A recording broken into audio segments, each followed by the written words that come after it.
با یه چنین دولتی مذاکره نبود. How close are we to another?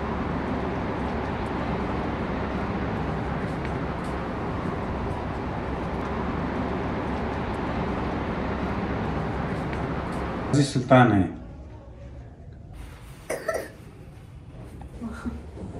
Take.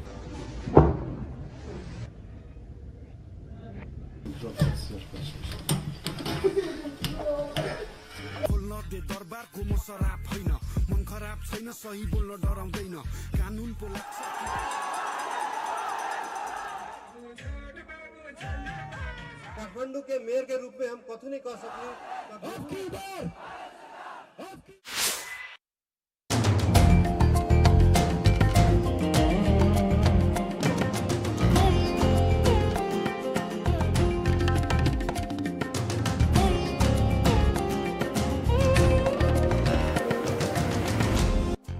Good evening, I'm Leticia Castro and you're watching the South Era Report.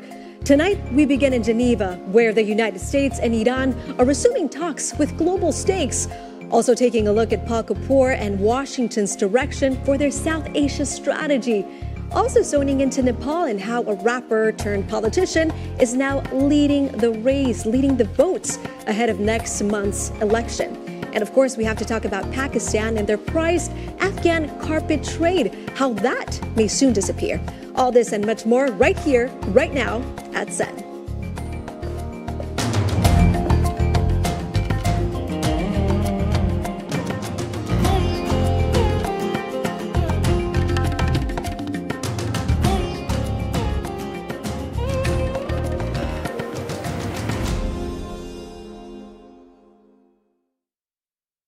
Welcome. Tonight, attention turns to Geneva, where indirect talks between the United States and Iran are resuming at a moment of rising military tension and, of course, narrowing diplomatic space with American carrier groups moving into position. Iran expanding its nuclear program and regional allies watching closely, very closely, how the negotiations are attempting to prevent what may fear or what that fear could lead to Middle East next biggest conflict. Of course, we're watching the area. Of course, we are tuning in to see what's going on. We are also looking at the discussions that are unusually fragile. Why? Well, because the two sides are not meeting face to face. Like I said, they're relying instead on Omani mediators to carry proposals between separate rooms. That is the current situation.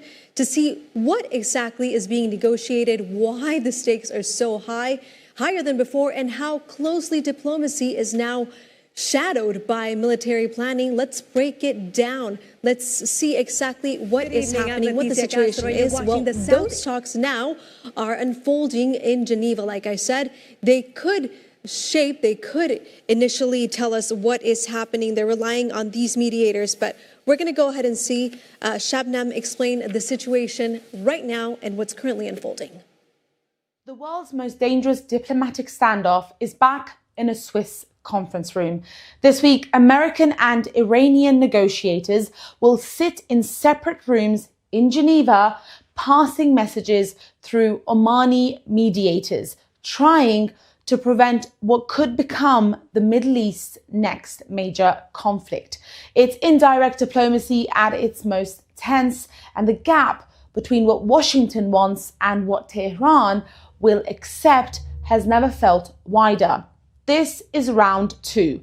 The first attempt happened in Oman on February 6th. It didn't break the impasse. Now, with the US aircraft carriers streaming towards the Persian Gulf and Iran's uranium stockpile growing by the minute, both sides are back at the table. But calling it a table is generous. Iran's Foreign Minister Abbas Araghchi and the US delegation led by envoy Steve Witkoff and President Trump's son-in-law, Jared Kushner, won't even be in the same room. Omani representatives are in Geneva to mediate, shuttling proposals back and forth between the two sides, because direct talks remain politically impossible for both governments. Here's the central problem. The United States is demanding Iran accept zero enrichment of uranium, dismantle the program, walk away from the centrifuges, end the nuclear ambitions entirely. But while zero enrichment is the public line, Secretary of State Marco Rubio recently signaled that while they are dealing with radical clerics, the preference remains a negotiated settlement. Washington sees any enrichment capability as an unacceptable threat. Tehran sees enrichment as a sovereign right and economic necessity. Neither side has shown any willingness to blink. First, Iran's answer: absolutely not. Tehran says it will only discuss limits, not elimination, in exchange for comprehensive sanctions relief. They want the economic noose loosened before they even consider scaling back. However, Iran's deputy foreign minister told the BBC on Monday that Tehran would consider compromises on its massive uranium stockpile if Washington lifts sanctions. Rafael Grossi posted on X today, just completed in-depth technical discussions with Iran's Foreign Minister Araghchi in preparation for important negotiations scheduled for tomorrow in Geneva. This matters enormously. The IAEA has a massive headache. Iran reportedly has a stockpile of 440 kilograms of highly enriched uranium, and the agency wants to know exactly what happened to it. Where is it? How much is really there, and what's it being used for now? The operation in June 2025 was the first ever combat use of the bunker buster, and that it targeted the exact same sites: Natanz, Firdaus, Isfahan, currently under discussion. This explains why the IAEA is so desperate for access. They are trying to verify what's left of the 440 kilogram stockpile after those specific strikes. Grossi needs answers, and he needs them before any deal can move forward.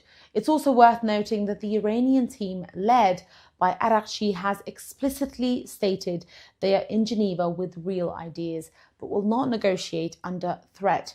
While diplomats talk, the Pentagon is preparing for war. Let's be clear about what's actually happening versus what's being hyped up online. What is happening is that the US military planners are drawing up contingency plans for potentially weeks-long operations if President Trump orders strikes. And the scope has expanded, with plans hitting Iranian state and security facilities, not just nuclear infrastructure. The posture is real. The USS Abraham Lincoln carrier strike group has been operating in the Arabian Sea since at least February 6th. A second aircraft carrier has been sent to the Middle East to ratchet up military pressure. The USS Gerald R. Ford has been sent to join the USS Abraham Lincoln. The US is signaling that it's ready to act if diplomacy fails. Iran is watching every ship movement. Officials expect Iran would retaliate hard. Iran possesses a formidable arsenal of missiles, and any sustained US campaign would likely trigger back and forth strikes over weeks, potentially dragging the entire region into conflict. Behind the scenes, there's another conversation happening, one involving money, lots of it. Reporting suggests big ticket deals are being quietly floated: energy sector investments, mining projects, aircraft purchases from Boeing to Airbus. These aren't part of the formal negotiations, they're signals. Both sides are trying to show there's a prize at the end of the tunnel without admitting the tunnel exists. It's how diplomacy works when neither government can afford to look like it's compromising. You dangle the carrot while arguing about the stick. Here's what to watch as all of this unfolds. First, does the IAEA get anything concrete from Monday's meeting? Real access, a timeline, even a face-saving technical understanding would be progress. Second, do the red lines soften? Will the US accept strict limits instead of zero enrichment? Will Iran accept limits without full sanctions relief up front? And third, how hard does the Israeli Prime Minister Benjamin Netanyahu push his maximalist demands. That position far harder than Washington's current zero enrichment line shapes what the US can accept at the negotiating table, even when the White House insists it doesn't. But I think you have to look at the fact that against all of this, there are some really high obstacles. Iran, after all, has killed many thousands, perhaps tens of thousands of its own citizens. That makes it very hard and controversial to reach an agreement that lifts sanctions on them. That, together with pressure from Israel and regime change hawks inside Trump's administration, including Secretary of State Marco Rubio, will put real incentives on President Trump to make maximalist demands. If these talks collapse, the alternatives are grim. US military strikes, Iranian retaliation, a regional war that could pull in Israel, Saudi Arabia, and others. Oil prices will spike, global shipping routes will face disruption. The Middle East, already fragile, could ignite. But if there's progress, even incremental progress, it could open a path towards de-escalation. Right now, we're in the space between those two futures. And the next 72 hours will tell us which direction we're heading. Thank you, Shabnam. So those talks now unfolding in Geneva could shape not only the future of Iran's nuclear program, but the broader security balance as we're seeing across the entire Middle East, just like she explained, at a moment when diplomacy and military pressure, well, they appear to be moving in parallel. So to help us unpack what's really at stake and how close the region may be to either a breakthrough or a confrontation, we're joined now by Suzanne Kiampur, CEO to Helmet to Heels from Washington, D.C. Thank you so much for being with us. Thank you for talking to us about this very, very important subject. Let me begin with the central question. After everything that we've heard, after everything that we've seen, those are the questions. Are the negotiations opening for a de-escalation, or do you think simply diplomacy is buying the time while both sides are preparing for something else? What do you think? What is your opinion on everything that's happening? Well, this is the million-dollar question, and one that is consistently asked on Twitter, is whether this diplomacy, so-called diplomacy, some people are even calling it, is a delay tactic or actually a genuine wanting to move towards a final solution to this decades-long standoff, at least between the U.S. and Israel, and U.S. and Iran, and Israel and Iran. Now, I mean, the fact of the matter is, while we're talking about diplomacy and this person said this and that person said that, people inside Iran are struggling. They are suffering. I just received a message from someone inside Tehran saying they're all depressed. There's this very heavy feeling in the air, and the people in Iran are hanging in the balance. Absolutely. Hanging by a thread. Like you said, many of them expressing their frustrations through family members, through friends on social media. Now, what does Iran want from these nuclear talks, in your opinion? Well, quite frankly, the Islamic Republic wants to survive. That's always been their goal, and they have been at war with Israel and the U.S. since they took over Iran, frankly. And so they've always wanted to survive, and their nuclear program has been a calculation in that. And so Donald Trump removing the U.S. from the nuclear deal in 2018, whereas the world was up in arms about that, it was a bit of a green light for the Islamic Republic, because a year later, we found that they had enriched uranium up to 60%. And so, the Islamic Republic, particularly based on what they did in January, mowing down their own people in the tens of thousands, indicates just how far they'll go in order to stay in power. And so that really does beg the question of whether diplomacy works or not with a group of people who operates like this. And why do you think the U.S. is pushing for a nuclear deal right now? I mean, quite frankly, we all know that Donald Trump loves a good deal, and he really wants to be the president of peace, and he really wants that Nobel Peace Prize. And so at this point, we think that he believes that he'll be able to get them to reach a deal, but that deal means basically complete capitulation. So that's not a deal that the Iranians are going to agree to, at least not honestly. Yeah, I was just going to ask that.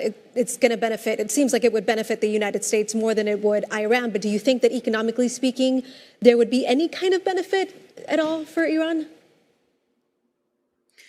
Well, they want sanctions to be lifted, right? And part of the reason the protests kicked off in December was precisely because the rial, the currency, collapsed completely, and people just got sick of it. That being said, we can't attribute those protests and people falling into the streets unarmed and risking their lives like that to be just economic. Like, there is complete just disillusion with the government, the regime as a whole. And so, yes, there could be sanctions relief if they reached a deal. But mind you, that already happened. That happened in 2015. I covered those nuclear negotiations. I was traveling with Secretary Kerry then. And the sanctions were lifted, and everyone thought that there would be economic relief going directly to the people. And that's not what happened. The money that was released was sent to proxy militias around the region, whether that's Hezbollah or Hamas or the Houthis. And then, now some of those militias were brought into Iran to kill their own people. I know that you have such a deep understanding of the situation. Given everything that you've seen, given everything that you've experienced and everything that you've covered, what would be your message for the Iranian people and the Iranian diaspora around the world right now? So for the Iranian people inside Iran, I always say that everyone, the entire world, is thinking about Iran and is talking about Iran. And I have people who are not Iranian, when they find out that my father is from Iran, they say that we're thinking of you, and they show their solidarity. And I think that is really important for them to know. And as far as the diaspora is concerned, I was actually just in LA. I have a film that we've produced, which is an animated short documentary about a woman's survivor story in Evin prison. She was fighting for her rights to not have to wear compulsory hijab in Iran during the Women Life Freedom Movement of 2022. She was thrown in Evin prison, and that night there was a fire and many people were killed, and she was threatened to never speak about that night. She was then released. She managed to escape, and she's a refugee in Germany. And so now we've made a film about this to kind of raise awareness of how the people got here. So when we saw people going into the streets unarmed and risking their lives, how we got to this point. Right. A great way to educate people, those that may not know exactly what the situation is. And we thank you so much for joining us today, Suzanne Kianpour, CEO of Helmet to Heels from Washington, D.C. We appreciate your time, and thank you for giving us a bit more perspective on the current situation. Thank you. On to more, New Delhi becomes the center of a global conversation on artificial intelligence as India hosts the first ever India AI Impact Summit, the largest AI gathering ever held in the global south. Over the next 5 days, world leaders, technology executives, and policymakers from more than 20 countries will meet to discuss how artificial intelligence will shape economies, security, and, of course, global development. So we have Sahil with more information on the situation. Sahil, welcome. Thank you, Leticia. India's Prime Minister Narendra Modi today inaugurated the India AI Summit 2026, the first of its kind being hosted in the global majority. The 5-day gathering was previously held in France, the UK, Japan, and South Korea. As seen in those visuals which are playing on your screens, India is all set to woo investors, decision makers, and position India as a leading tech powerhouse. With this summit coming in the backdrop of a historic framework for an interim trade reached between US President Donald Trump and India's Prime Minister Narendra Modi just earlier this month. That deal specifically includes cutting tariffs on US tech and increasing trade in GPUs, data center hardware. So all of that is happening in the backdrop of that. So the timing of it couldn't have been more special.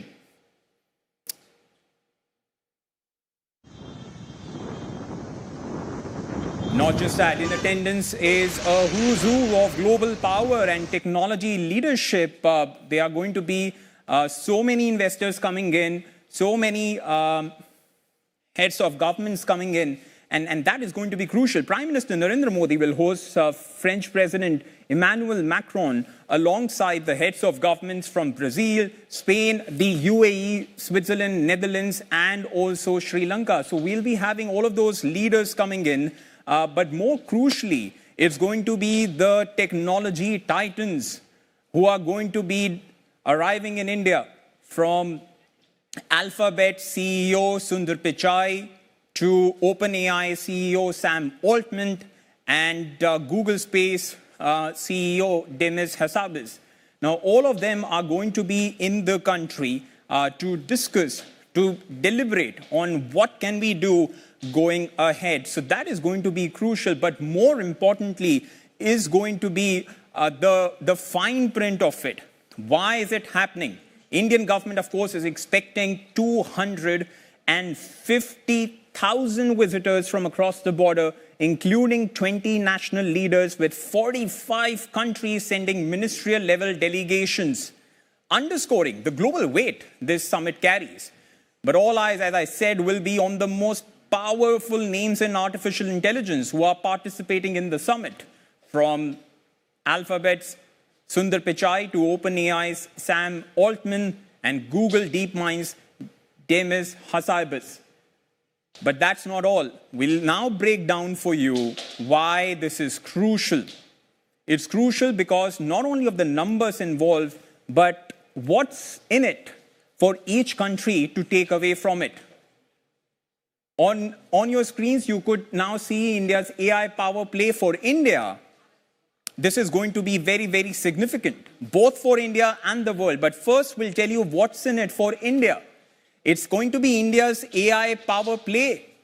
The strategic economy question. The summit is going to be about asserting India's strategic economy. India will want to reduce dependence on foreign AI systems, position itself as a trusted democratic technology partner, and shape the global rules before they are written elsewhere. To achieve this, PM Modi will be announcing a shared roadmap for global AI governance and collaboration. He is expected to stress upon India's sovereign AI mission. Essentially, India and the global south has time and again stressed that frameworks and guardrails around emerging technologies have been shaped primarily within advanced economies, and India now wants this circle broadened. In fact, just today, Indian tech giants HCL Software and Sifi Digital have launched sovereign AI stack for India to achieve exactly what we have been talking about. Now, for the UK, the US, and the EU, India represents a critical AI partner, a massive talent base, a fast-growing digital market, and a geopolitical counterweight in a rapidly fragmenting tech world marred with uncertainties and, of course, unpredictable tariffs. Now, viewers, I want you to read this along with what happened earlier this month. The US just last week removed the 25% additional duty on many Indian goods. So leveraging the fresh momentum gained from that removal, India is striving to seal long-term tech stability. And that's for the UK to gain, or the US. But for South Asia, India, Pakistan, Sri Lanka, Bangladesh, this summit signals opportunities in cross-border AI deployment, from fintech to healthcare to smart cities and digital governance. But that's the big question on your screens. Can the region rise above ongoing conflicts among its members to capture this monumental AI opportunity? Can they come over those differences? Now, fourth section will be about these tech leaders. What's in it for tech leaders to gain? The tech leaders are coming in. They will be trying to capitalize on abundant low-cost labor, India's rich experience in building mega-scale digital public infrastructure such as digital identity verification platforms like Aadhaar card, immigration checks, and payment platforms such as UPI, giving ample opportunities to global tech giants to deploy AI at scale while keeping costs low. So who gains what is now clear. And that is why this summit is going to be crucial. As we said, it's going to be in a way very crucial for India. It's going to be crucial for the US, the UK, and also other countries. But more importantly for South Asia, for several South Asian countries. And lastly, that's why the tech giants are coming in, because they see India as a hub of abundant low-cost labor, but also also a country that has abundant infrastructure. Now, for the global majority, this is a significant moment, with India acting as a bridge between developed economies and the global majority. But will this promise turn into reality? The fine print and the numbers over the next 5 days, to some extent, hold the answer. Back to you, Leticia.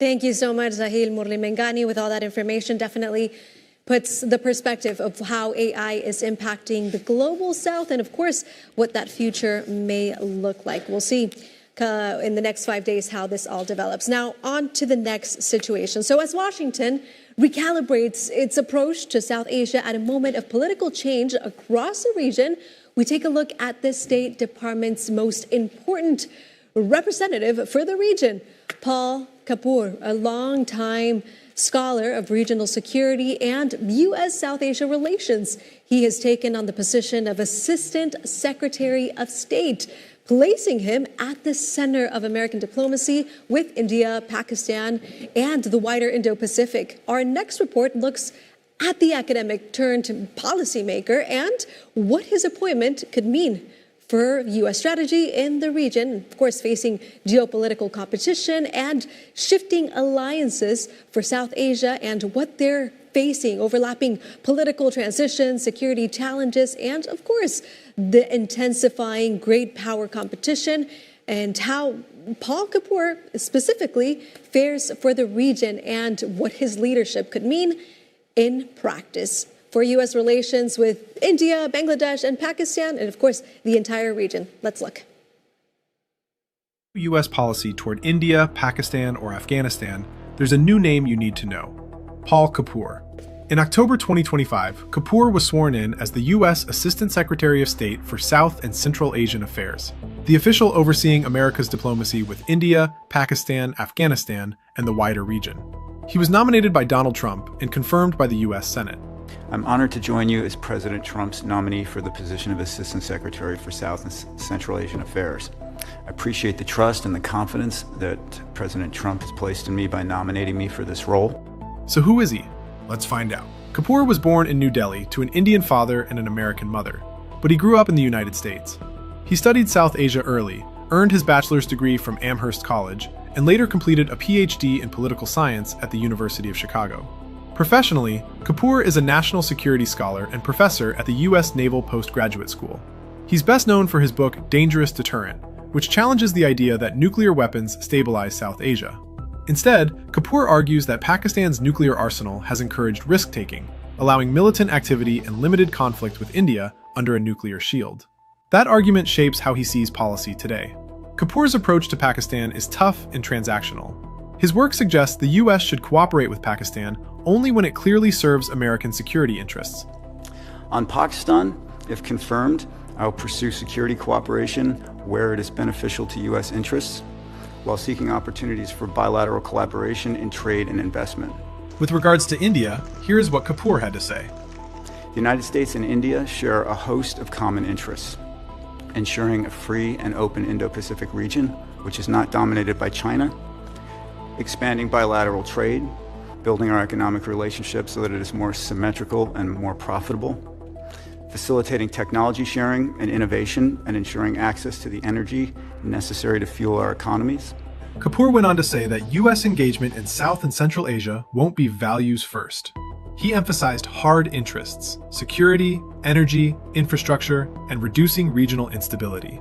The takeaway? Kapur's appointment signals a Trump-era approach to South Asia that's realistic, security-driven, closely aligned with India, and far more skeptical of Pakistan's role in the region.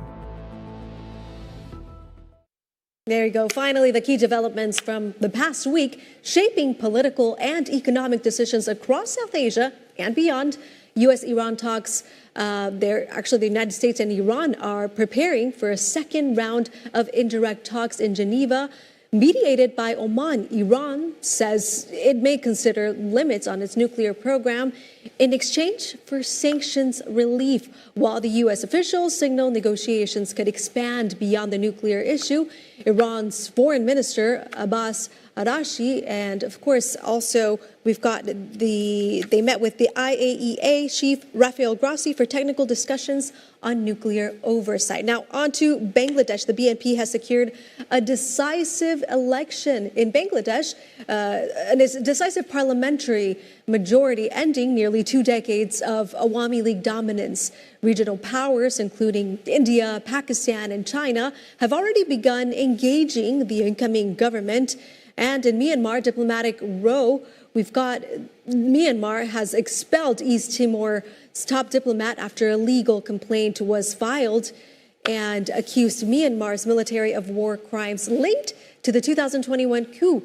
The junta has called for the move of foreign interference. And now onto the Epstein case in the United States. Hillary Clinton has called for full transparency in documents related to the Jeffrey Epstein case, urging the release of all relevant records amid renewed public scrutiny. Of course, this is an important subject to cover on. And finally, we've got the markets. Gold prices slipped, giving back recent gains as trading remained thin during U.S. and China holidays. Analysts, they say uncertainty surrounding U.S. and Iran tensions could support safe haven demand. Silver, platinum, and palladium also declined. And Afghan war carpets for decades. Afghanistan's so-called war rugs have transformed conflict into craft, hand-woven textiles that become a unique export industry, linking Afghan artisans with markets across the world. But behind the striking imagery, less of a fragile cross-border economy built over generations between Afghanistan and Pakistan, one now under several strain. Mass expulsions and border closures, as well as renewed political tensions, have disrupted the trade routes and, of course, displaced thousands of skilled weavers. They're threatening the situation, livelihoods, as much as heritage. Tonight, we are looking at how shifting regional politics are not only reshaping lives, but pushing the once thriving artisan economy toward collapse, one thread at a time. Let's see. This isn't just a rug. This is Qaleen Jangi, Persian for war rug. See, these are not flowers. These are AK-47s, tanks, and grenades. For decades, Afghan weavers have been weaving their trauma into art, turning the snapshots of foreign invasions into high-end decor for living rooms in Islamabad and Paris. But this industry is collapsing. For years, Pakistan was the world's backdoor for Afghan craft, bypassing sanctions and reaching global markets. While women did the months of hard labor at manual looms, Pakistan became the undisputed export hub. Then everything soured. October 2023 saw the start of mass expulsions. Millions of Afghans pushed out of the only homes they knew. By October 2025, the cross-border crisis escalated into a full-blown shooting war. The border is now closed indefinitely. Trade halted, cost billions. जिस तरह Khorasan camp हो गया है, Akodi camp हो गया, Khairabad camp हो गया है, हरिपुर हो गया है, ये खैबर पख्तूनख्वा में जितने भी कैंप थे, यहाँ पर तकरीबन अक्सर घरों में कालीन बना रहे थे, बल्कि यहाँ पर इन लोगों ने एक कारखाना भी बनाया था कालीन बनाने के लिए।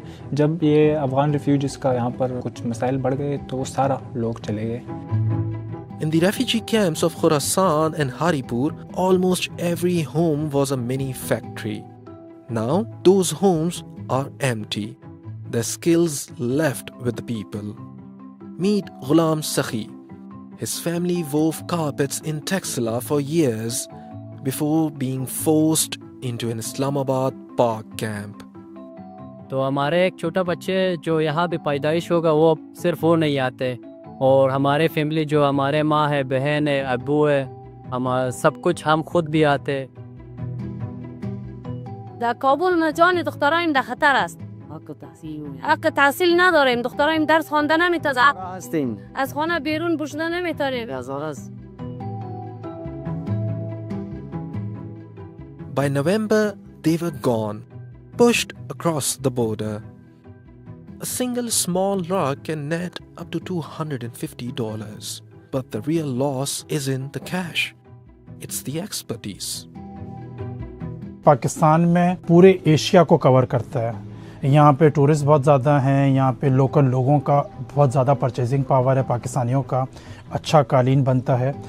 दूसरी बात है कि हमारे पास वॉशिंग बहुत अच्छी है. पाकिस्तान में जो वॉशिंग होती है कालीन की, वो ना ईरान में वैसी होती है, ना अफगानिस्तान में वैसी होती है. These rugs archive history in real time.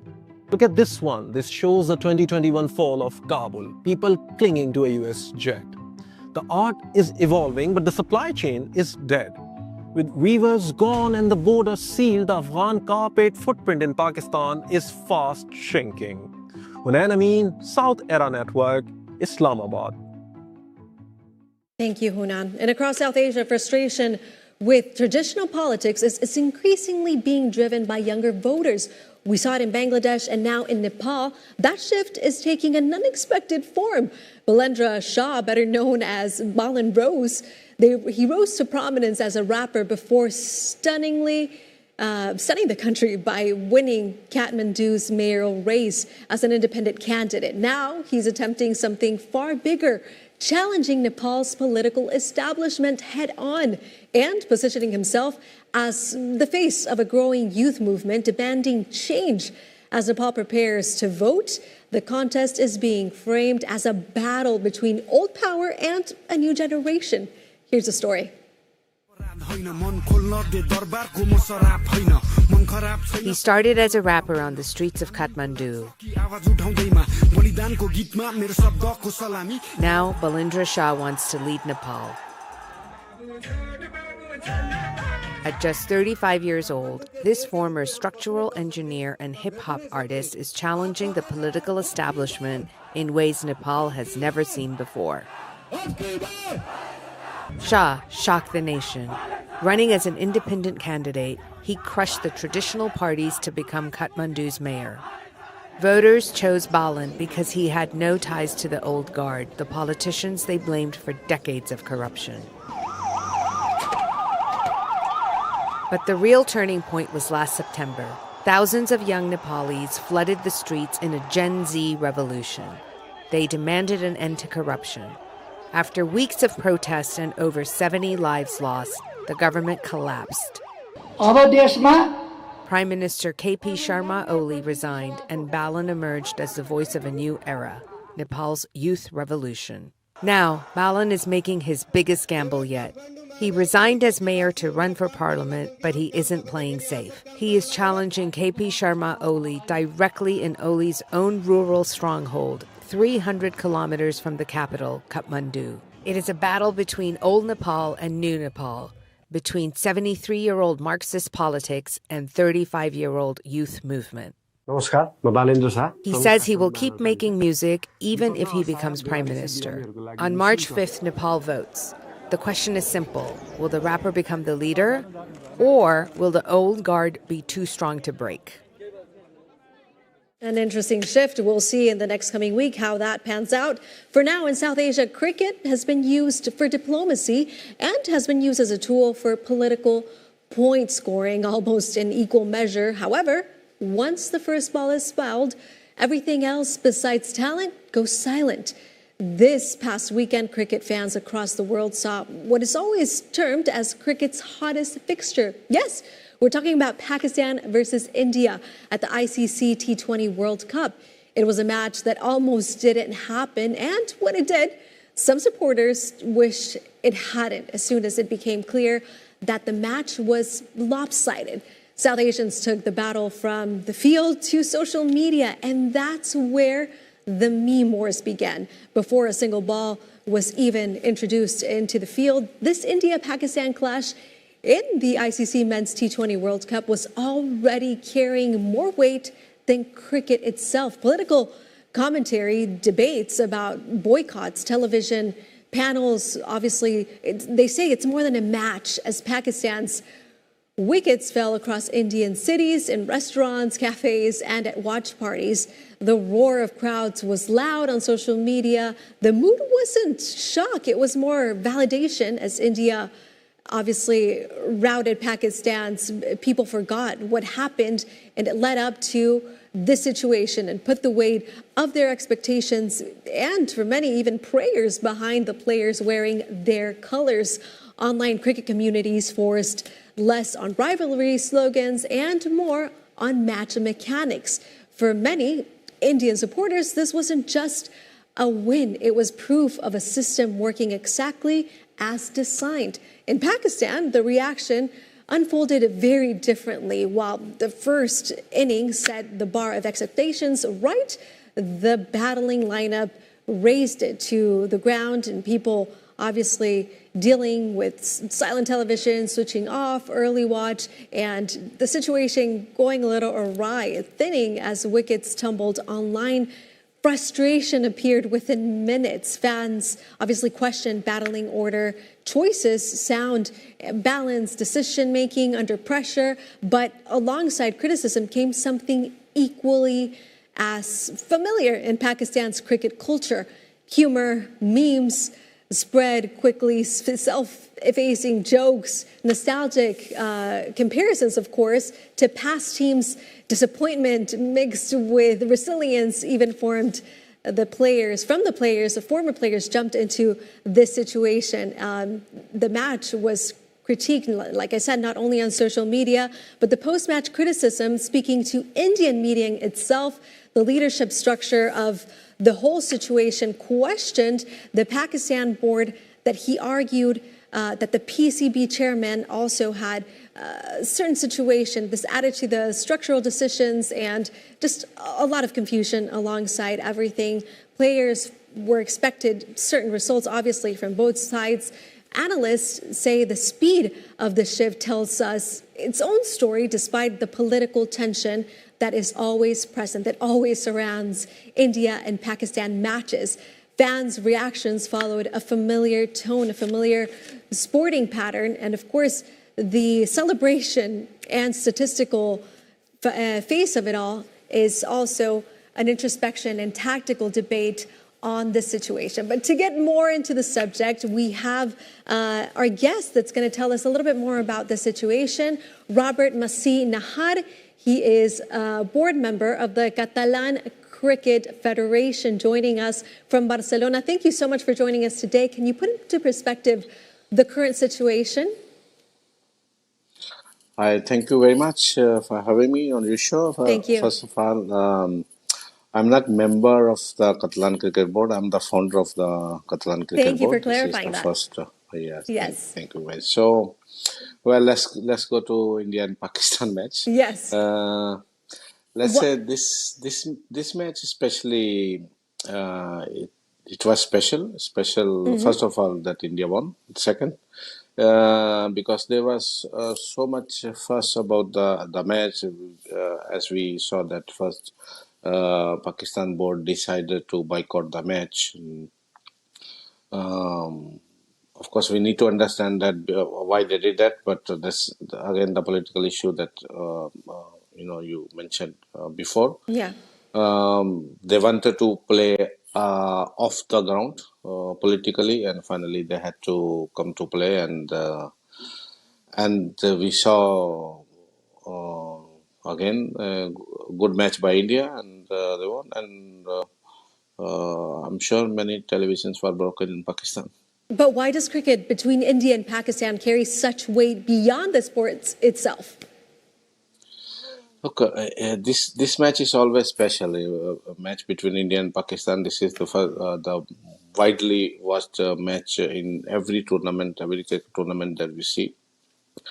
The match is not only played between 22 players who are on the ground. I mean, there are millions of people, hundreds of millions of people behind these matches, and their emotions are attached, and both the countries, emotionally are attached to let's say this emotionally lively match, which is joins the country, the whole country. So right. We are talking about more than 106,600 million people watching all together. So this is a special match. Absolutely. Do you think that cricket could ever be separated from politics in South Asia, or do you think that we'll continue to see this pattern? Well, this is nothing new. We have seen this in past. I mean, many years ago, we have seen that there was a series being played in Canada only between India and Pakistan, which was a very good series, and because of the political things, that series stopped. Recently, we have seen in Champions Trophy, after the tensions between India and Pakistan, that the tournament that we saw. And again now in this World Cup, this is nothing new, but this time it went a bit beyond the earlier happenings. So I think finally what we see that whatever situations are politically motivated or because of the regional politics, every time they see that the sports and the game wins finally. So what we saw in yesterday. Do you think it also has to do because of the presence of social media and then people resorting to memes to make it a bit more lighthearted? And do you think with that, do you think it affects, or do you think that it makes the tensions a bit feel more at ease, I suppose? Well, it's always there, but I mean, emotions of the people are always there. I mean, of course, social media and the people's emotion have a lot to do with this. But again, what we see that whenever there are tensions, and we see that the international institutions like ICC, International Cricket Council, they have their rules and regulations, and they know how to handle this kind of tensions between different rivals. I mean, this is not first time that some country have decided not to play. I mean, in earlier previous years, we have seen England has done that, New Zealand has done that. So this is nothing new in this game. I see. Now, could sport diplomacy realistically open doors where politics has failed? What do you think? What's your opinion on that? No, I don't think so that politics has failed. But, when you want to do the politics which has nothing to do with the real politics, what we saw with this boycott of Pakistan, this kind of politics, they have no place in neither in sports, neither in the real politics. So I think they should leave sport as sport, not drag into the politics.